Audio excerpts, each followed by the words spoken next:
महाराष्ट्राच्या इतिहासात पहिल्यांदाच होत असलेल्या महाबळेश्वर महापर्यटन उत्सवामध्ये बोलत असताना उपमुख्यमंत्री एकनाथ शिंदेंनी या फेस्टिवलची माहिती दिली आहे। एखाद्या इंटरनॅशनल फेस्टिवलला लाजवेल असा हा उत्सव आहे असं ते यावेळी बोललेत। पाहूयात। आणि मी या आपले जपानचे यामाशिता सान यांना आपण निमंत्रण दिलं, पत्र दिलं होतं आणि त्या पत्रावर ते इथं आले। Welcome to Maharashtra. It's my hometown. It is very famous hill station in Maharashtra. It is famous for strawberry. You know strawberry? Yeah, you. Thank you.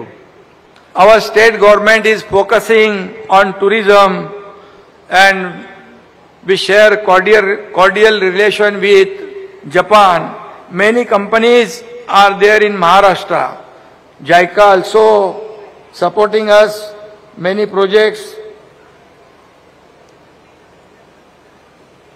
आणि म्हणून मी मगाशी त्यांना कोनिचिवा म्हणजे त्यांच्या भाषेमध्ये कोनिचिवा आणि काय हिराशाय मासे आरिगोतो गोजायमास म्हणून त्यांच्या जपानीज भाषेमध्ये त्यांचं स्वागत मी केलं आणि त्यांना धन्यवाद दिलेले आहेत।